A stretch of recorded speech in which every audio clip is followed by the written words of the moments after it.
Тәтті ұйқыда жатыр еді, біреу түрткендей болып оянып кетті. Таңның әлі ата қоймағанын сезініп, көзімді ашсам, ұйқым ашылып кетер деген оймен көрпесін қымтана түсіп, әрі қарай ұйықтай бермекші еді. Құлағының түбінен әлдекімнің терең тыныстап демалғанын естіп, ұйқысы шайдай ашылды. Астапыралла, бұл кім? Кімнің тыныстағаны соншама абайқын естіліп тұрған? Неше жылдан бері жалғыз өзі ұйықтайтын жатын бөлмеде бөтен біреу қайдан пайда болған?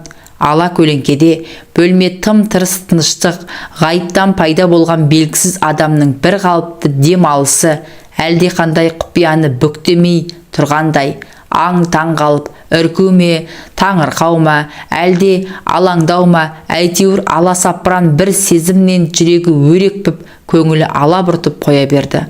Орнынан тұрайын деп еді, буын-буыны дірілдеп, белгісіз бір күш төсекке байлап тастағандай, жатқан жерінен қозғала алмады. Адамның тыныстаған еді. Абайқын, дәл қасынан сезіледі. Құдай-ау, бұл кім өзі? Біреу бас салатындай қозғалуға қорқып, көзінің қиығын салып еді. Шындығында да бұған арқасын бере, қанмен қаперсіз ұйықтап жатқан біреуді көрді. Кеудесінен шығып кетердей болып тарсылдаған жүрегін күшпен басып, сәл отырды. Құдай-ау, бұл кім өзі? Келесі сәтте қалың ұйқыда жатқан одан өзіне төнер еш қатер жоғын түсініп, енді анықтап қарады да күйеуіне ұқсатты. Сол сияқты, денелі, жауырынды екен. Ең бірінші ойына келгені екеуміз ажырасып кеткен едік қой, қашан татуласып едік деген ой болды. Әрі ойлап, бері ойлап, татуласқандарын есіне түсіре алмады. Татуласпасақ, ажырасқалы бері кездескен жоқ едік. Ендеше мына жатқанына жол болсын. Қайдан, қашан келген? Үйге қалай кіріп еді өзі? Ойланып, оның үйге қашан келгенін есіне түсіре алмады. Бірақ есіне түссін түспесін, одан енді келіп кетер ештеңе жоқ. Көрместей болып кетістік деген күйеуі міне төсегінде жатыр. Сол-солақ екен, ойпырмай, енді ел жұртқа не бетімді айтамын? Дос жаран, туған туысқандар, ажыраспаңдар дегенде көнбеп едім. Енді келіп, ұрланып төсекке жатқанымыз не? Масқарай деген ой санасын инемен шаншып өткендей, тұла бойы бір ысып, бір суынды. Ұйқыдағы қонағының қапеліне ештеңеде кіретін жоқ сияқты. Шөлдеп жатыр ма, әлде түсінде тамақ ішіп жатыр ма екен, ара-тұра тамсанып жатып оянады. Үстіне жамылған ақжайманың бір шеті иығын жауып, екінші шеті астында қалыпты. Бұл ақырындап қана аударып түсірді. Сақ қимылдақ демін ішіне тартып, қасында жатқан күйеуінің жауырынына бажайлап қарады. Өзі бұрынғысынан да толасып кетіпті ғой, деп ойлады. Іле ішінен екінші бір ойы, күйлі шығар, сенен ажырасып, жүдеп жадап жүр деп едің, деп өзіне қарсы дау айтты. Жүдеп жадамай, жауырынның домаланып, қоңданып алғанын іштей сәл ренжіп қалған сияқты. Тамақ сау еді байғұс, сонысын дәл таныған біреу қолына кіргізіп ала қойған ғой. Бақытты кезімізді, балаларды қиып кетіп, ішкен тамағы бойына қалай сіңіп жүр екен? Іштегі екінші дауыс сықылықтай күлді. Жұрттың бәрі сен дейсің бе? Жана азабын татып, уайым жұтып, санаңды сан сауал сансыратқанда не таптың? Жүрсің ғой, инеліктей қатып семіп, ал ол қашанда өз жанының рахатын күйттей білген. Солай өмір сүре білу керек. Я, өмір сүре білу керек екен. Ілуде бір жұптың басына қонған бақыт құсын қолдан шығарып алғандары сол өмір сүре білмегендіктерінен болар. Әйтпесе екеуі бір-бірін қалай сүйіп қосылып еді. Жазда 2 ай каникулға кеткенде ол көкетайым қалың қалай деп күн аралатып хат жазатын. Көктем шығар шықпаста ал қызыл қызғалтақ әкеліп сыйлайтын ше. Оның отбасының қоңырқай тұрмысы туралы жақсы білетін бұл, маған гүл алмай-ақ қойшы деп қиылатын. Мен сені онсыз да жақсы көрем ғой. Кейде оның арқасына арқасын сүйіп, көк аспанға көз тігіп, қияулды ұнататын.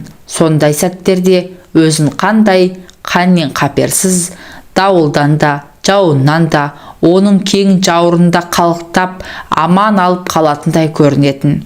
Бейқам ұйықтап жатқан күйеуінің жауырыны алғашында әлде бір сезімдерге жетелеп бара жатқандай еді. Тұтқиылдан киліккен ішкі дауысы ол сезімін су сепкендей басты. Неменеге үгітіп бара жатыр. Әлде ол отбасының берекесін кетіргені соншалық тыныш отырып ас суларыңды іше алмай қалғандарыңды ұмытып кеттіңдер ме? Өздері тіленіп телефон шалатын арсыз әйелдердің жетегінде кеткенін, ал некеңді балаларының болашағын сол үшін құрбандыққа шалғанын қалай ұмыттың? Бойын жиып ала қойды. Қалай ұмытсын? Өмір бойы ұмытар ма сол қорлықты? Досқа күлкі, дұшпанға таба етіп кеткені ойына түсіп, қаны басына шапты. Қарашы, адалдықты аттап, дүниені бүлдіріп, мұның жарасымды жұптық өмірге деген сенімін тас-талқан етіп, енді түк болмағандай ұйықтап жатқанын. Қайдан келген, қалай келген, беті бүлк етпей, келген ізімен кері қайтарайын деп, оны жұлқып оятпақшы болып, қолын соза беріп еді. Сол қалпы қатты да қалды. Жатқан адам күйеуіне мүлдем ұқсамайды. Құдай-ау, бұл кім сонда? Мұндай жақындықта болатындай ешқандай танысы жоқ. Бір жатса қасында, мейлі бұрынғы болса да күйеуі ғана жату керек. Әрине сол. Арада бақандай 5 жыл өтті. Өзгерген ғой. Уақыт кімді де болса өзгертеді. 5 жыл бойы көрмеген соң әрине ұқсамайтын болып көрінеді. Бөтен біреумен төсекте жатпақ түгілі үйге кіргізуші ме еді? Ал күйеуін балалары кіргізген ғой. Қанша дегенмен әкелер емес пе? Қимайтын шығар. Көңіл түбінде күдігі өсіп бара жатса да, өзінен өзі қасында жатқан күйеуім ғой деп сендіргісі келді. Сол ғой, сол деген ой дүк соғып тұрған жүрекке ырғақымен қоса қабаттаса қайталанып санасына шегеленіп жатқандай. Айтпақшы, бұл ойының шындығында көз жеткізудің бір амалы бар екен-ау. Қалайша ұмытып кеткен. Оның сол жақ жауырынның астында көздің қарашығындай меңі болатын. Екеуі ары тәтті шақтарда күйеуін қаусыра құшақтап, сұқ саусағының ұшымен сол меңді басып, зың-зың сіздің үйге кіруге бола ма екен дейтін ойнақыланып. Сосын оның епті қолдары мұның мойнын, арқасын сипалай, өне бойын шым-шым еткізіп, аралап келіп, белінен тарта құшақтайтын. Ыстық демі кеудесін, тамағын шарпи, небір тәтті сөздерді күбірлей айтқан жары, дүниедегі ең сұлу, ең тәтті, ең асыл жан өзі екеніне, ешкіммен ешқашанда тап мұндай күй кешпегеніне сендіріп, көңілін көктемдегі дариядай тастатын. Мұны көзінен, ерінен елжірей сүйіп, хас шебердің қолына түскен саз балшықтай илеуге бейіл денесін құшырлана бауырына басқанда, лау ете қалған ләззат отынан талықсып, өртеніп кете жаздаушы еді. Сосын бір қызығы, мұның рахат кешкен тәні балбырап, жаңағы ләззатты шақтың талмау сұрауын тағы да ертегідегідей күй кешіп, күйіп жанудың құмарлана тілеп тұрғанына қарамастан, тап осындай оң жағына аунап түсіп ұйқыға кететін. Тек жауырындағы көздің қарашығындай меңі ғана көзді арбап, кел деп тұрғандай болатын. Тағы да еске түскен елестер жетегінде кетіп бара жатқан екен ғой. Я айтқандай, сол меңін ашып көрмейін бе? Қанша толсын, не жүдесін, күнге күйсін, бәрібір меңі өзгермейді емес пе? Сол оймен бұл оның иығын жапқан ақжайманы ақырын ғана ысырып тарта бергені сол еді. Ұйқыда жатқан адам оқыс бұрылып, мұны құшақтай алды. Қарулы қолдармен қапсыра құшақтап, көзінен, бетінен, тамағынан құшырлана сүйіп, еркін билеп әкетіп бара жатыр. Сүйе бастағанда күйеуі емес екенін бірден ұққан. Ол бұлай сүймейтін. Сонда бұл кім? Жан таласып бар салмағымен жанши басқан адамның құрсауынан босанып шықпақшы болып тырбанып еді. Қарулы қолдар тыпыр еткізбеді. Қимылы батыл, шалт болса да дөрекі емес. Тынышталайтын дей ме, иығынан жеңіл қағып, шашынан сипап қояды. Сонысына қарағанда ойында зорлық көрсету, қорлау жоқ сияқты. Япырау, кім бұл сонда? Жібер деді. Бұл қыстыға тіл қатып. қазір айқайлаймын деуіндегенмен көңіл түпінде балалар шошып кетсе деген уайым болған. Мына түрімді көрсе масқара деген ұялыс қатар бойын көтерді. Құдай-ай, енді қайттым, босатшы деді. Жылы сөйлесем босатар деген сыңаймен үміттене жармасып. Босатшы, сөйлесейік. Ол бірақ босатар сыңай танытпады. Тілде қатқан жоқ. Керісінше, мұны бауырына баса, шашынан емірене иіскеп, маңдайынан бетінен өпті. Содан болу керек, мұның бойындағы қорқыныш мүлде ғайып болып, бір сәт тынышу тапты. Көңіл түкпірінде бұл адамның жаман ниетпен келмегеніне сенімдеді. Бірте-бірте нығая бастаған бұл кім деген сұраққа жауап таппай, бәрібір тыншымасы анық еді. Сондықтан бұл енді күтпеген қонақтың тым болмаса бетін көргісі келіп, оның басын өзінен кері итерді. Мұның ойын сезіп қойғандай, ол бетін біресе мұның мойнына, біресе төсіне көміп, жүзін көруге мүмкіндік бермеді.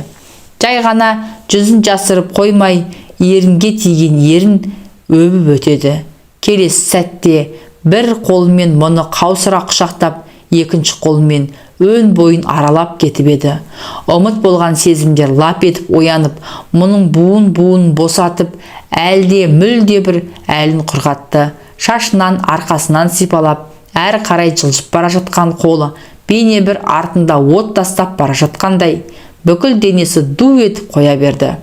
Бұдан әрі арпалысуға әлі келмесін түсініп, шарасы таусылған соң бетіңді көрсетші, деді сыбырлап.